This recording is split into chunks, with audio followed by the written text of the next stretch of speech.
everybody. Good afternoon and welcome to yet another exciting session today at the One Conference. I'm Pamela Steer, President and CEO of CPA Canada. Thank you for joining us all. Bienvenue à toutes et à tous. I'm delighted to extend a special welcome to our guests and colleagues joining us from the Banque of Canada. We are really looking forward to this insightful session with Ron Morrow, Executive Director of Payments, Supervision and Oversight at the Banque of Canada, who plays a key role in shaping Canada's evolving and advancing payments landscape. Ron himself plays a very pivotal role in leading the bank's oversight of payment service providers, or PSPs, a critical payment system and other key financial market infrastructure. He also steers banking and payment operations and guides the bank's strategic efforts to modernize how payments work right across our country. This afternoon, Ron will offer a deep dive into the transformation of Canada's payments infrastructure and the regulatory landscape that underpins it, including the bank's evolving role under frameworks like the Retail Payment Activities Act. And that's just the beginning. I'll also sit down with Ron afterward for a fireside-style conversation to unpack trends that redefine the future of payments and what they mean for our profession of accounting. Whether you're advising clients, managing risk, or navigating complex compliance requirements, this session is designed with you in mind. We know this topic is bound to spark some great questions, and we want to hear them. So please, we've set aside some time for your questions, and we'd love you to have that opportunity to connect directly with Ron. We have a lot to cover, so let's dive in. So please hold on to your questions. When the time comes, please put them into the Q&A box in your session, and for now, please join me in giving a very warm welcome to Ron Morrow.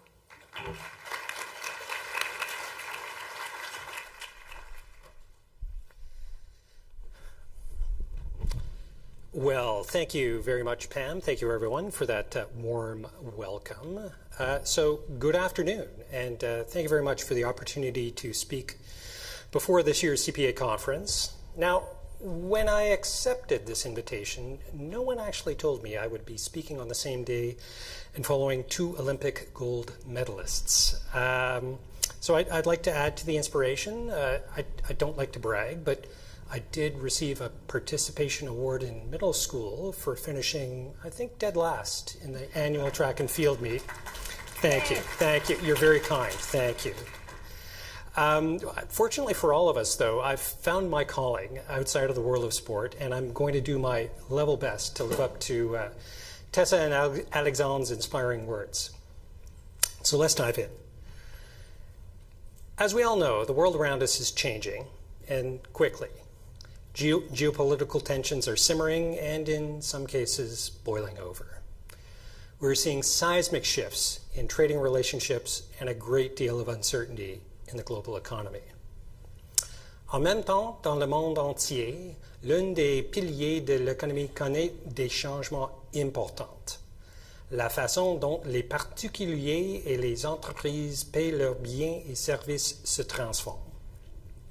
As I just said in French, one of the cornerstones of economies everywhere, that is, how individuals and businesses pay for goods and services, is also facing big changes. Unfortunately, Canada lags other jurisdictions when it comes to payment innovation.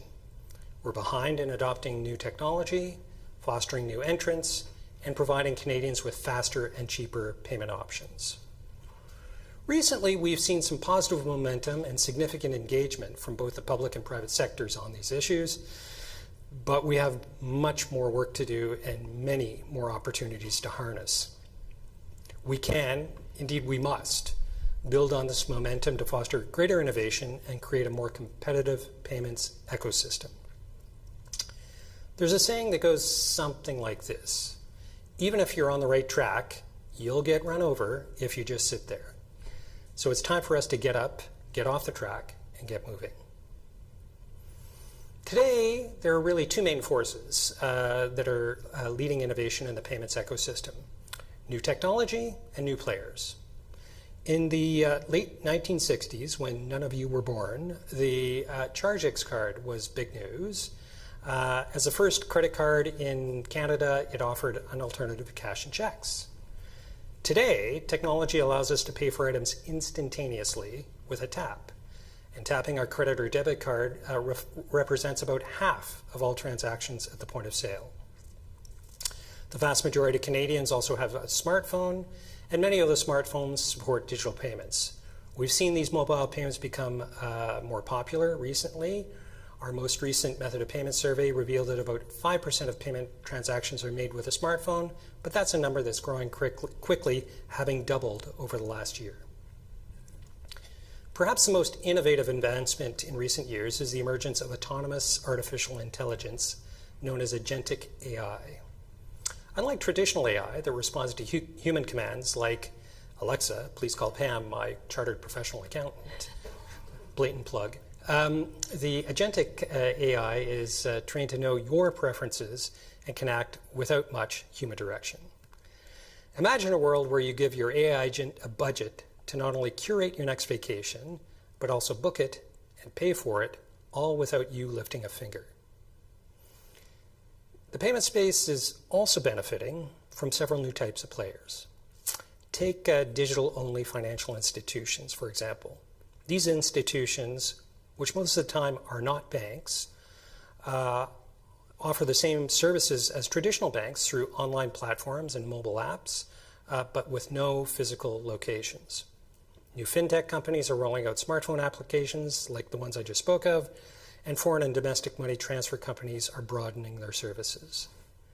A few investment dealers have also entered the fray with a new range of payment services. Now, we can't talk about payment innovation without paying close attention to the rise of cryptocurrencies. These can be used to facilitate transactions independent of central banks and governments. At this point, while it's possible to use cryptocurrencies to pay for things, very few people actually do. Survey data from the bank suggests that only about 10% of Canadians hold Bitcoin, and amongst those who do, they hold on average only about $500 worth.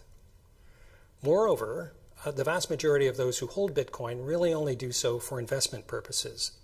Only about 10% of the small number who hold Bitcoin would consider using it to make payments. Now, this could be because price volatility is one of the key drawbacks of using Bitcoin for payments. Prices for Bitcoin and other cryptocurrencies fluctuate based on supply and demand. This leads to large swings that make cryptocurrencies a very risky method of payment. To make a stark analogy, paying with Bitcoin is kind of like agreeing to pay for your lunch with shares of a tech startup. By the time the restaurant actually cashes them in, the price of your sandwich could have doubled or been cut in half. It's a bit of a different story with stable coins. These are a form of cryptocurrency that's pegged to fiat currencies such as the US dollar or Canadian dollar, and generally trade close to the value of that currency. They're designed to overcome the price volatility that comes with using other cryptocurrencies like Bitcoin for making payments. More recently, there's growing interest in using stablecoins for cross-border payments to make transactions faster and cheaper. Globally, stablecoin use has been rising in recent years and now accounts for about $1 trillion in annual cross-border transactions. It's about $2.7 billion a day. It sounds like a significant amount, but if we put it in context, it's actually somewhat small. Last year, Canada's high-value payment system, Lynx, processed, on average, almost $400 billion of Canadian dollar payments every single day. Nevertheless, stablecoin usage is growing, driven by the high cost and low speed of traditional cross-border payment services, which in turn pose challenges to citizens and economies around the world. This is particularly true in emerging economies where families may rely on money transfers from loved ones abroad. Let me give you a practical Canadian example. For many who immigrated here from overseas and want to send money back home, the cost of international money transfers is significantly higher in Canada than in jurisdictions like the United States and the United Kingdom. There is a pressing need for faster, cheaper, more transparent, and more accessible cross-border payment services. But that said, these services also need to be safe and secure. with any innovation, there are also opportunities for more nefarious applications like criminal activity. The 2025 Annual Economic Report for the Bank of International Settlements, or BIS, sounded the alarm on this issue. The BIS report suggests that bringing legitimate stablecoin functions into the existing regulated monetary system would be a benefit to everyone. Regulation can ensure that stablecoins are indeed stable and don't pose risk to the financial system. At the end of the day, for stablecoins to be seen as money, they need to be as safe and as stable as the balance in your bank account. Comme je viens de le dire en anglais, si au bout de compte, on veut que les crypto-monnaies stables soient considérées comme de l'argent, elles doivent être aussi sûres et stables que le solde d'un compte bancaire.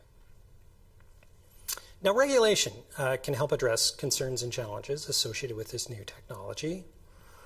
Indeed, governments are moving to regulate stablecoins and other cryptocurrencies so consumers can reap their benefits and be protected from credit and liquidity risk. In fact, many jurisdictions worldwide either have or will soon have a regulatory framework for crypto assets. Here in Canada, government regulation of digital assets is, to date, mostly carried out through provincial securities and derivatives regulation. At the federal level, anti-money laundering legislation has provisions that allow FinTrack to regulate virtual currency exchange or transfer services. But even more so, Canada needs to weigh the merits of federal stablecoin regulation, similar to what other countries have done. The private sector is also beginning to usher stablecoins into mainstream use. 3 months ago, Shopify announced that stablecoins are now a standard option for payments. And just last week, Tetra Digital Group, alongside a number of fintech and financial market partners, announced its intention to launch a Canadian fiat-backed stablecoin in 2026. So there's a lot of potential for change, but also a little bit of need for some caution. And let me be very clear. When I say there needs to be some caution, that doesn't mean we should move slowly. But keeping up with innovation and putting appropriate guardrails in place requires a delicate balance. Squaring the concepts of speed and safety isn't a new preoccupation. I recently came across a speech that former Bank of Canada Governor Gordon Thiessen delivered in March 1999. One passage from 26 years ago struck me because it remains relevant today. He said, "To find a balance between the twin objectives of efficiency and safety has always been a challenge for governments when they examine proposals to change the regulatory framework for the financial system."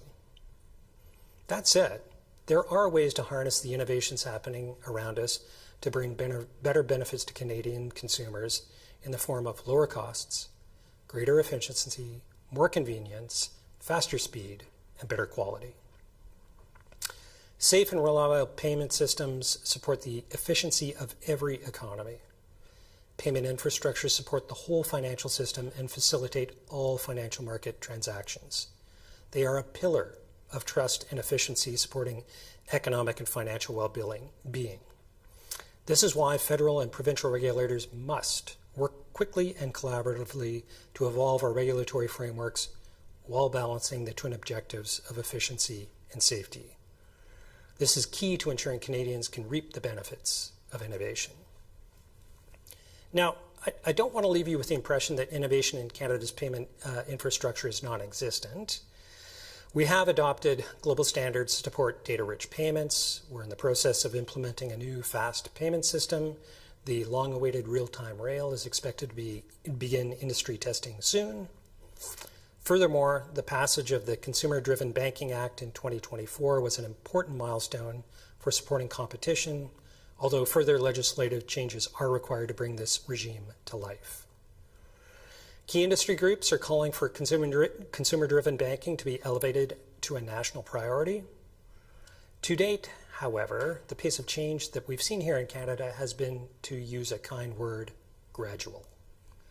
Other major jurisdictions like the United Kingdom, Australia, the European Union have already embraced changes in many areas. Results from a recent survey of Canadian business leaders show that almost 60% of respondents said that Canada's competitiveness will continue to decline without further payments modernization. Even more called for our financial and payment systems to be modernized immediately to allow for open banking, digital identity, and real-time payments. Clearly, there is a need for us to accelerate change within our own borders. As we do this, we must build on the stability and trust Canadians have come to expect from their institutions. Fortunately, we're starting with one advantage. Many people don't worry about what happens behind the scenes when they tap their debit or credit cards or make a payment online. Safeguarding that trust and confidence will be of the utmost importance as we collectively venture into new territories in the payments ecosystem. So the Banque of Canada actually has an important role to play alongside other agencies and regulators in this space. We work with these organizations to ensure Canadians can continue to count on a stable financial system, benefit from important evolutions in the payments landscape.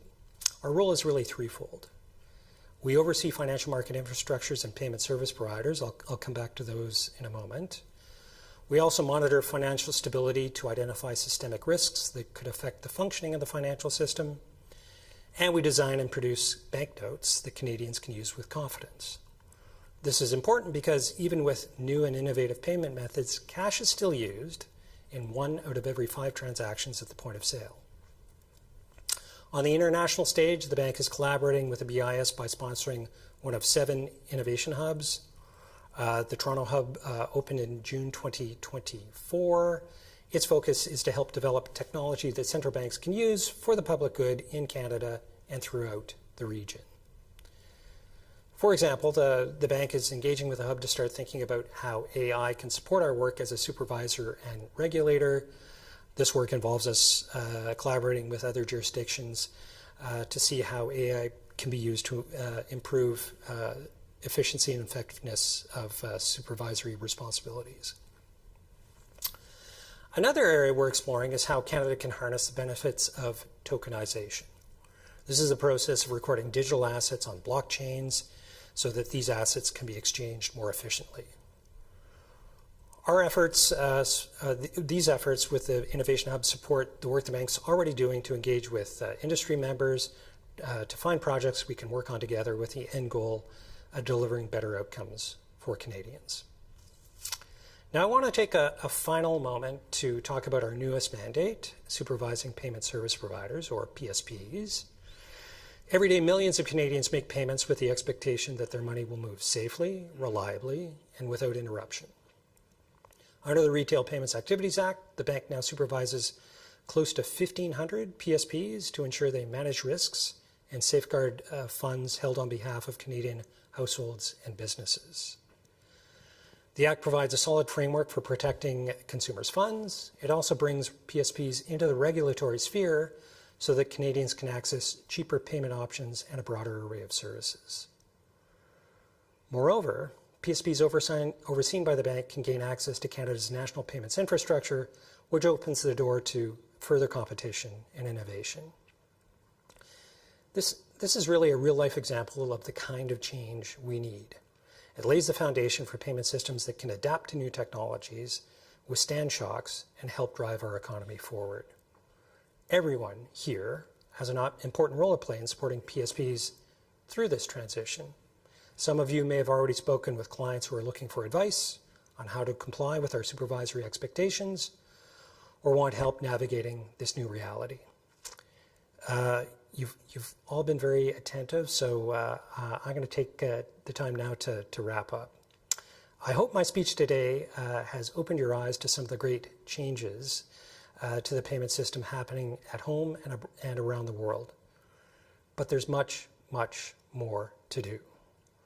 Nous devons saisir les occasions qui se présentent à nous de rendre le système plus efficient et plus productif, par exemple en rendant le règlement et le paiement plus accessibles et en poursuivant nos efforts pour un système bancaire plus ouvert. Pour cela, nous devons sans cesse voir grande. As I just said in French, we need to seize opportunities to make the system more efficient and productive, like opening up payment and settlement rails and continue to work on open banking. To do so, we need to think big, and then we need to think even bigger. Let's consider how Canada's industry and regulators can work together to develop forward-thinking, proactive policies that will benefit all Canadians. And let's consider how we best balance efficiency and safety, because innovation cannot come at the cost of personal or national security. The good news is we have a system that Canadians trust. Now is the time to build on this solid foundation, to be ambitious, and to push for an exciting future in the payments ecosystem. For our part, the Banque of Canada will certainly not sit idly on the rails. So to extend the analogy, let's get on board the innovation train, imagine the possibilities of where we can go together, and go full steam ahead. Thank you very much. Merci beaucoup.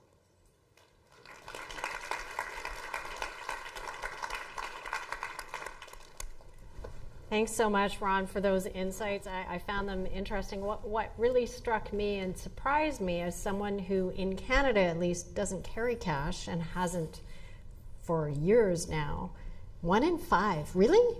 It cuts across various demographics. I agree. My use of cash has decreased over time, but it gets regularly loose. Rural parts of Canada are far greater cash users than urban parts of Canada. I don't know. I haven't been to a club at 1 a.m. recently, but cash is frequently used there.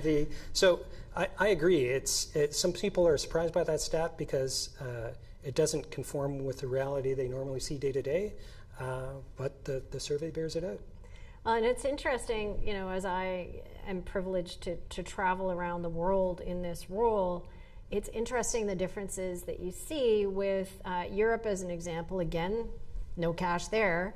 But then I went to Japan last year, and surprisingly, cash is still everywhere there. And in fact, you can't get in certain places unless cash is the only way to go. And then contrast that with Beijing. I was just in China a couple of weeks ago. And Alipay is a wonderful thing. I'm sure you could tell me more about safety and security, and that did make me and my security team a little bit nervous. I'll tell you that when I was over there. But just the impressiveness of seeing, your local stall holder in an open market just say, "Oh, here's my QR code, flash it up, put the right number in, and hit pay, and you're done." I mean, that's fascinating, and I'm hoping that's where we're headed in some respect in terms of faster payments being available and us thinking bigger in terms of where we can go. Do you want to comment on what you're seeing with your colleagues at central banks around the world? Sure.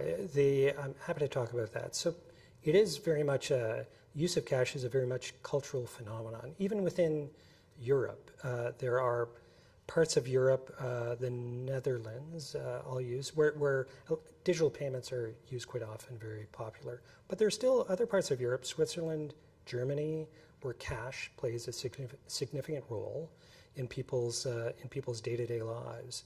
I think we are moving globally towards a world where payments are going to be more digital than they are analog in the form of currency. But that means that people are different jurisdictions are evolving at different paces, and there are issues like people do worry about privacy and use of data, legitimate concerns, and that's why regulations are trying to keep up with this fast evolving ecosystem. Mm-hmm. And thank you for indulging me, because I know I did not follow the script there. We can talk about whatever you want. Well, that's good. Don't tempt me. So what does this mean for us, though, as CPAs? I'd love to dive into that a little bit more. You are now 10 days into this new supervisory mandate. How prepared is industry, our clients, the bank, for the coming into force of the Retail Payments Activities Act? What's happening in practice? Well, it's been a bit of a journey to get this regime up and running. So the legislation was first passed in the summer of 2021. So it's been some time, but legislation, then regulations, then working on regulatory guidance with the industry. So and we've engaged quite a bit with the industry over that time frame, lots of workshops and Q&A sessions. We've learned from them. We've been able to, in some cases, respond and adapt the framework a little bit based on the feedback we've gotten. So PSPs should be starting with a pretty good understanding of what's expected of them under this regime. They only have to do three things. They have to register with us. They have to have a framework for managing operational risk. And they have to have arrangements in place so that they adequately safeguard any funds that they hold on behalf of end users. There's a lot of detail behind those things. And there's a lot of guidance on our website about what our expectations are and what people are expected to do. The industry's responded. They are working very actively to bring themselves into compliance with our expectations. And as our supervisory responsibilities have just started, we're going to be somewhat pragmatic here as well. If you've gone through and identified gaps that need closing, and you're working away on closing those gaps, that might very well be fine with us. If, on the other hand, you haven't really done anything, you have some gaps, but you don't think they're a big deal, well, you might be having a separate conversation with our enforcement division. Okay, well said. And I think for those listening out there of your PSPs that are now registered, I think they should heed that advice, that very sage advice.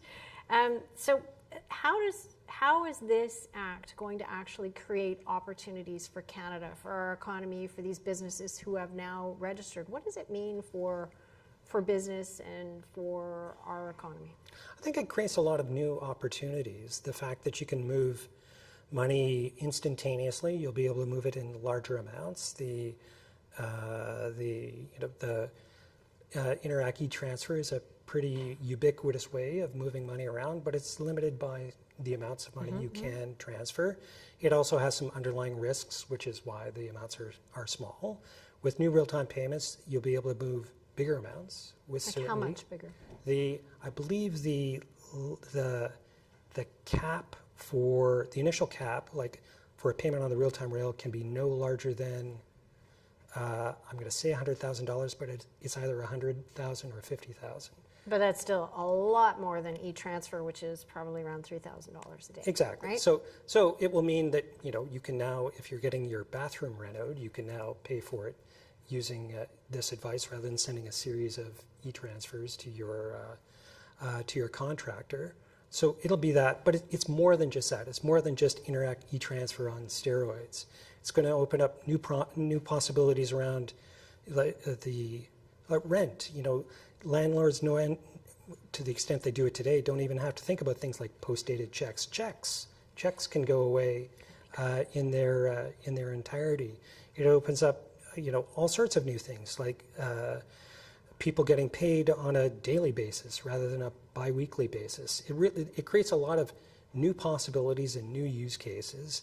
So I expect to see the industry, once the platform is rolled out, bring forward a lot of new novel ideas that can make all our lives easier on a day-to-day basis. Okay, so for the CPAs out there who are looking to advise their clients that are businesses and what have you, how can they leverage the opportunities, and what should they be doing now to prepare, and how should they either go about understanding who's registered, how to select them, or what they should be looking like, and how do they leverage those opportunities while ensuring both productivity, which is absolutely the goal, but the safety that you mentioned during your remarks? Well, I think there's a lot that CPAs can do in this regard. So we have, as I said, roughly 1,500 PSPs. There's a list of applicants on our website. We're going to gradually transition that list of applicants to a list of registrants, so it's all publicly available on the bank's website. But to comply with the Act, a CPA who has expertise and knowledge in risk and risk management issues is going to be able to help provide advice on the operational risk framework that a PSP might be putting in. The legislation and the regs require periodic testing of that risk framework and how it works. Again, I think that's an area where they can benefit from your advice.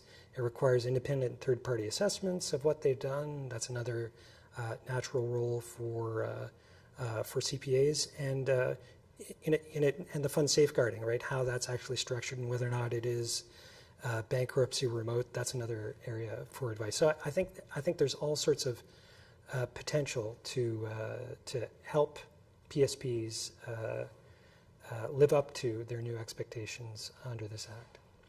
So picture a future world where most people or most organizations who are registered PSPs are living up to their promises. They've remediated the gaps, any gaps that they've identified. When inevitably something goes a little sideways and somebody isn't coming up to the mark, how will businesses know if their PSP is on, I'm going to say, the bad list? So we will, the legislation, if we issue a notice of violation, so a PSP is out of compliance with us to the point where we've issued a notice of violation, maybe handed out a monetary penalty to go along with that, that information will be available on our website. So we will push that information out. When you look at the registry of PSPs, you'll be able to click on them and see whether or not there are any notices of violation outstanding against the PSP. So that will help out as well. Great. And so where, I'm going to do a bit of a shameless plug for you now, where can people now today, or CPAs advising businesses, where can they go now to find out more about the Act, more about who's on the list? You mentioned there's 1,500 already registered, which is tremendous. Where can they find that out? bankofcanada.ca/RPS for retail payment supervision will bring you to the landing page, and all the information is there. You can toggle between English and French and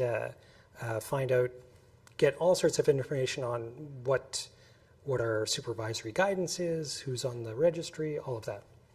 Okay, well that's very helpful, because I'm sure a lot of people are asking, well, this is kind of interesting and new. Where can I get this?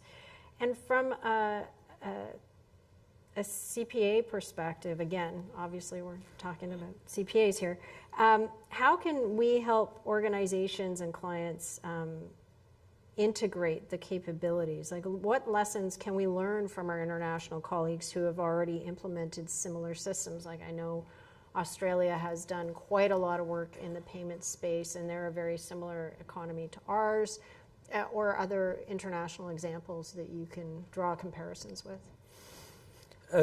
I think one of the things internationally that we found as people have rolled out new payment systems is, unfortunately, when you roll out a real-time payment system, so payments go out with finality, there's no getting the money back once it's sent, that fraud suddenly becomes a bit of an issue. There's a lot of anti-fraud measures being built into the real-time rail to ensure that financial institutions, that we can identify, fraudsters and mule accounts and bad phone numbers and bad email addresses and block those, and that there are a lot of measures being placed to combat fraud. So I think one of the key areas is making sure that people are both aware of the benefits of this, but also aware of the potential pitfalls, and they take the steps they should be taking, knowing that as soon as they click a button to send a payment, it's gone. That does seem very, very final, and if it's gone, then it's gone. So there are all sorts of interesting, horrifying, exciting stories. So fraudsters are they're actually very clever. And they find all sorts of ways to do things. So you hit the button, the money goes into an account, it immediately gets drained out of that account. Someone on a moped drives up to an ATM, withdraws the cash associated with that account. So within minutes, that money is literally gone with no possibility of recovery. That's fascinating. You should, we'll have to connect you with our colleague on our team, Michelle Woodwheel, who is very, very involved with anti-money laundering and fraud and anti-terrorist financing, because it's all interconnected. Yep. And it's getting bigger, badder, faster, and they are very, very smart people. They are. So you have some fun, exciting adventures in your near future, I have no doubt at all. So let's move over to you and your questions. Hopefully you have had an opportunity to put them into the Q&A function, and I think you've been in enough sessions now that you know that you can find that right on your app. And here we go. Neil is asking the first question. Oh dear. Why is Canada lagging behind on the efficiency of, this wasn't your topic, but we'll go there anyway. Yeah. Large value payments, so not the small value payments, but the large value payments, especially on weekends. Many entities, yes they do, still use checks, which are archaic and inefficient. So that's a great question, Neil. I think so far, right, the idea that you get 24/7 large value payments capabilities is something that's being discussed amongst the bank and other peers. There aren't many jurisdictions that offer 24/7 large value payments.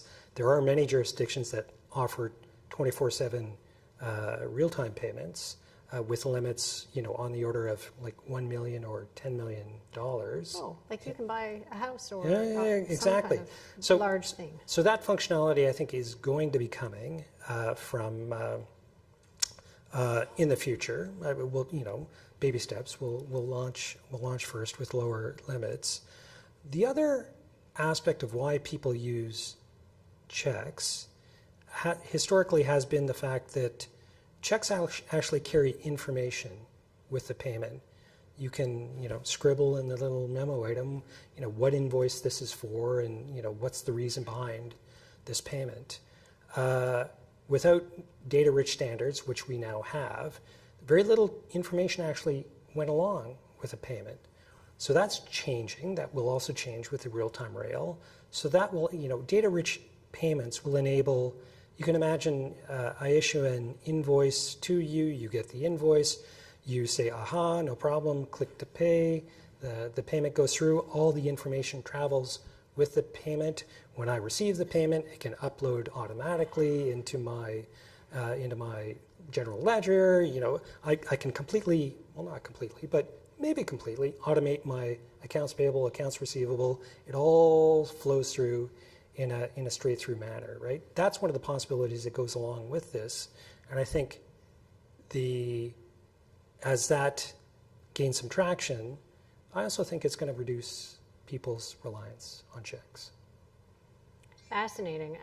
And, I'm marrying up now a previous session we had today talking about agentic AI. We'll go there for just a second. And somebody could theoretically book, let's call it the travel of a lifetime. It was actually CEO of Air Canada, Michael Russo.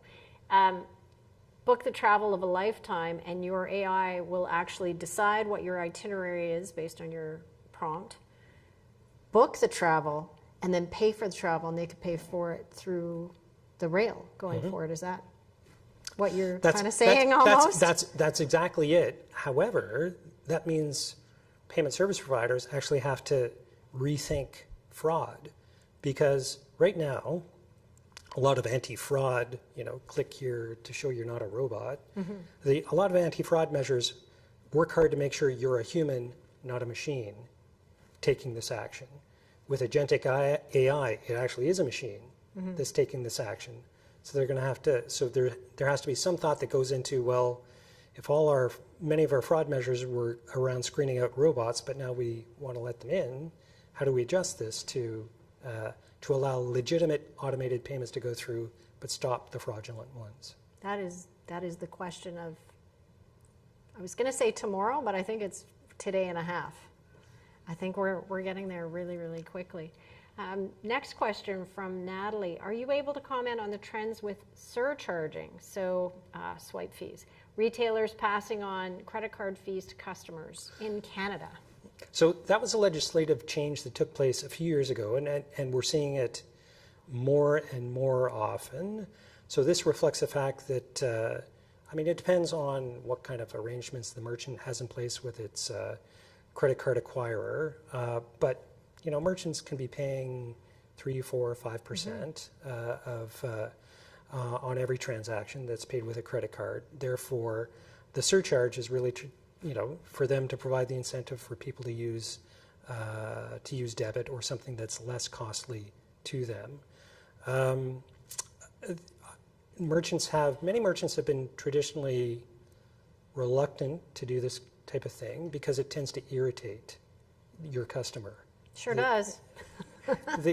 Nevertheless, the reality is you're paying for it anyway. Even if the merchant isn't surcharging you, well, the price of the goods and services you buy, the merchant has to bake in that 5% of overhead. So this is merchants trying to find their way to stream payments in a way that puts more money in their pocket, but they're always running that delicate balance between the benefits to them versus ticking off their customers. And Canadians seem to love their loyalty points. Oh, that's a whole other speech. Okay, we won't go there then. Okay, next question.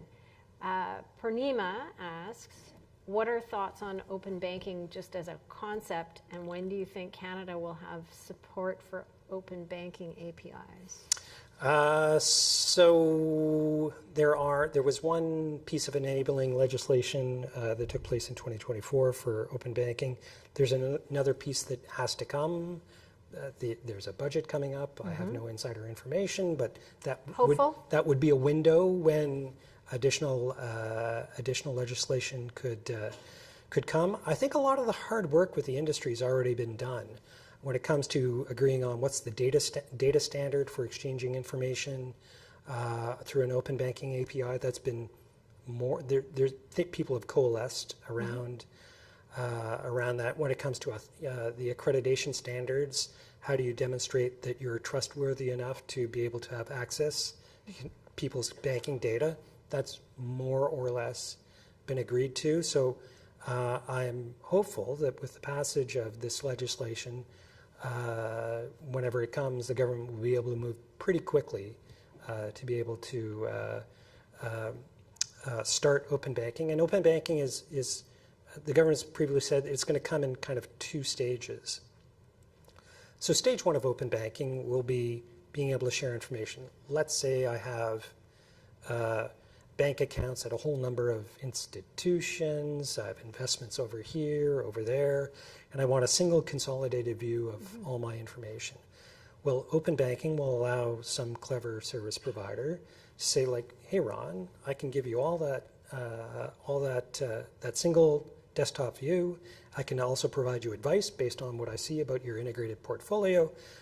All you have to do is give me permission to access your data from that FI, that FI, that FI. So that's what's been referred to as read access. It'll give the fintech the ability to read your information and provide you with advice. The next step, which other jurisdictions have gone to, the UK's already done it, Australia's already there as well, is something called write access. So think of this as transaction initiation. So not only will I see all of my information in one dashboard, but maybe they'll provide me advice on, like, now that we've brought it all together, you're kind of really overweight this asset class and underweight this asset class. Would you like us to undertake the trades to rebalance your portfolio? Click yes, information goes out, they'll make those trades on your behalf. So so you have to make sure the anti-fraud and authentication are all working pretty well if you're going to enable that. But that offers up a lot more. I think it's a window to a lot more competition, both in the payment space and the financial services space, as you can have a variety of providers, competing to give people advice on how better to manage their money. That sounds fascinating, and it'll be interesting to see when it comes. So I'll cross my fingers maybe for November 4th. Is that kind of it? Sure. Does she think I'm going to say yes? Oh, no. I said cross my fingers. I didn't say you would know, because you probably wouldn't know. But cross your fingers that you would like it to move forward is what I'm trying to say. I wasn't trying to get a prediction or a slip. I think it's fair to say everyone in the industry thinks it's already taken too long to get this going. So hopefully there will be some motion soon. Great. Well, that's good to hear.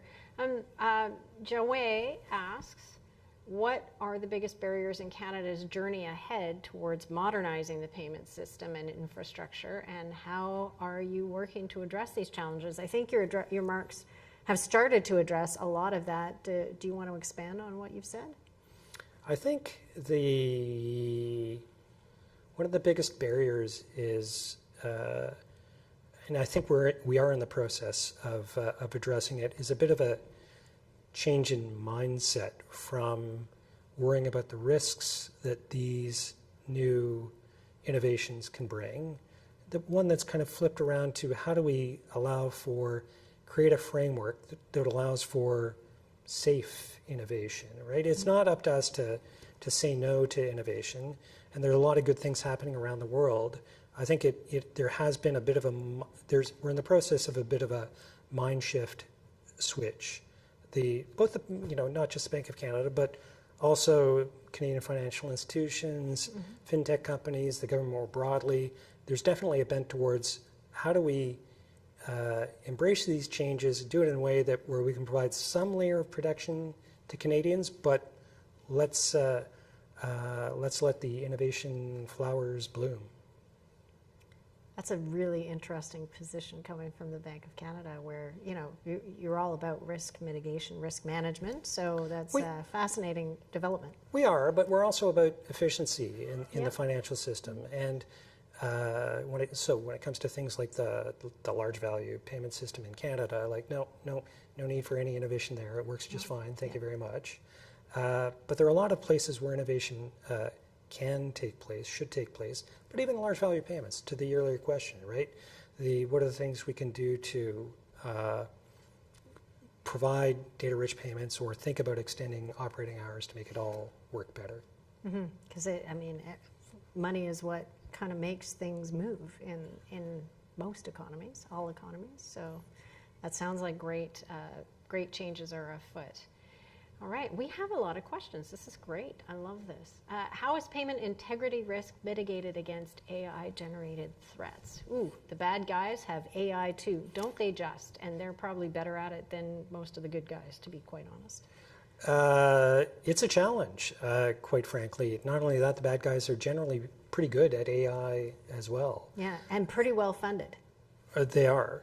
So the whole idea is that you can, part of it is around pattern, anti-fraud detection is around pattern recognition, so fraud scoring, right? Any transaction is going to have particular characteristics that you can look at. Not only who am I, but what am I buying? What time of the day is it? Have I ever bought this thing before? Is it a merchant I've shopped at before? Where am I? I'm actually in Canada or somewhere else in the world. So all this information can be brought together to generate a fraud score. So transactions that pass the fraud score can then move along quickly. The transactions that don't can go on a secondary track where there might be a text sent to your phone saying, like, you just apparently bought plane tickets in Malaysia. Was that really you?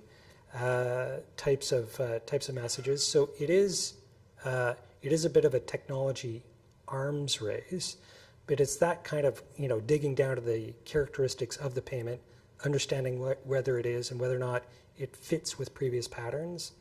That's the key to trying to identify fraud. And I got to tell you, the couple of times that I've gotten those texts from my provider saying, did you really, really do this purchase? Is this really, really you? I'm always great. Well, first of all, I wonder if it's a fraudulent text. So that's a problem. But then second of all, I'm really grateful. And then you just get the phone number from a different spot and you check it out. And yeah, it takes a couple of minutes, but it saves you potentially a lot of heartache. So that's a really good one. I like that question. Ron asks, are there any plans to phase out cash and checks? So cash, I can start with cash. We will provide cash as long as Canadians want cash. If one in five transactions at the point of sale are still cash, we're happy to provide it. It's up to Canadians to decide what methods they use to provide payments. The checks, some jurisdictions have moved towards creating, legislating a way checks. That hasn't happened yet in Canada. In many countries, one of the greatest users of checks traditionally has been the government. No, government. But governments are getting out of that business. Another large user is insurance companies for paying out insurance payments. They were a big user of checks. Again, it's all about the information that's going along with the check. So we're picking away at it. Check usage is absolutely declining. I could see a day coming where there's a kind of a legislative drop-dead date for it, but they're already on the path to phasing themselves out. Just following up on a cash question for a moment. At what point, or is there a point at which cash gets so expensive to continue to print that forces a bit of a change in thought? No, we got pretty good margins on Okay. that business. It costs cents to produce a banknote, and we're pretty good on that front. Even with all of the security that's now been built in with our polymer. Even with all the banknotes? polymer, all the new, there are a whole bunch of new security features that are being planned for there's a new $20 bill, which will have the king on it. There's a new $5 bill coming that will have Terry Fox on it. A new generation of security features on those notes. But it's a great business if you can do it, and don't do it because you'll go to jail, because it's called counterfeiting. I was going to say, can I not, I can start that business. How about that? But no, and we will happily provide it as long as Canadians want to use it. Okay, that's good to know.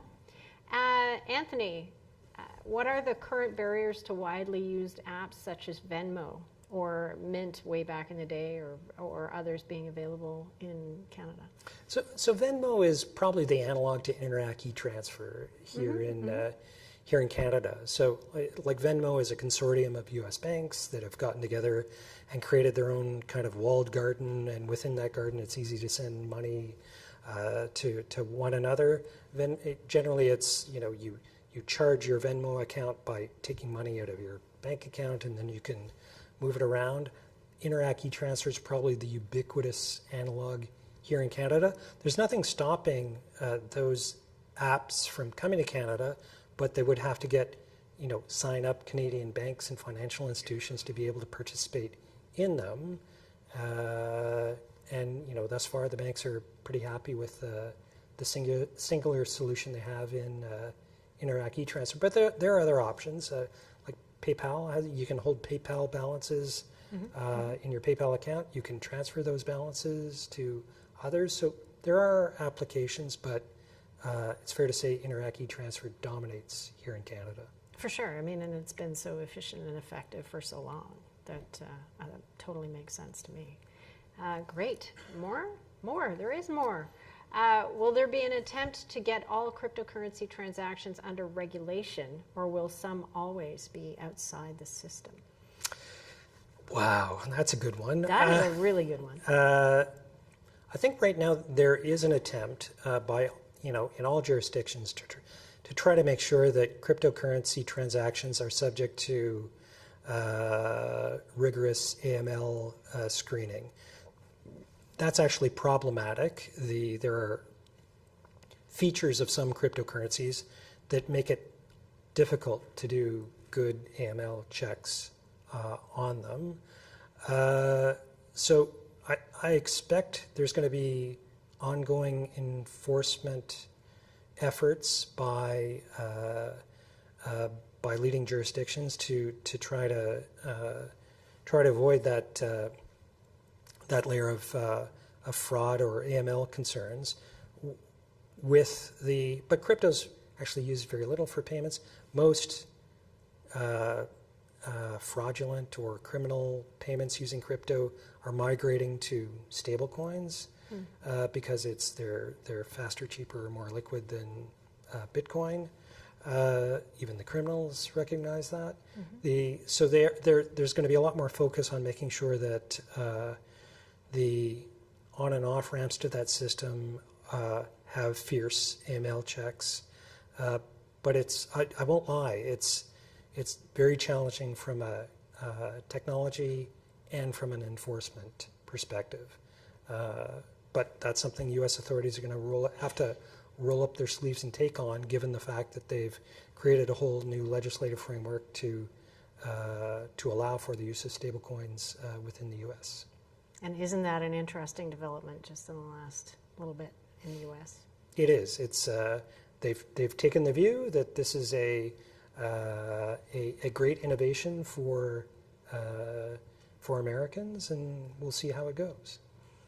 Yeah, stay tuned to that station. Do we have one more? And I think we've got time for this last question, and it comes from Deborah. Should the energy cost of cryptocurrency be included in the regulatory discussion? That's a very interesting one. I wouldn't have thought would come today. It can seem out of sight or out of mind in the popular discussion, but energy utilization for crypto is extremely high. It is, especially for some forms of crypto. Many crypto, like Ethereum and others, crypto blockchains have moved towards a different way of validating transactions that is indeed much more energy efficient. But it is still a concern, and I think it will become an even bigger concern if stablecoins actually gain some traction and gain some broader movement.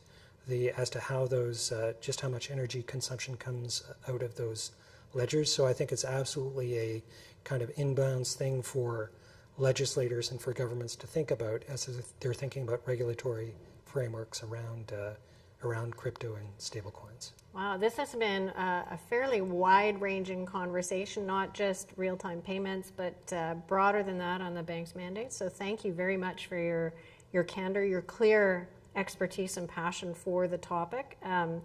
Glad you did go into the bank versus whatever that sporting participation badge you got back in the day. My track and field prowess wasn't going to serve me well going forward.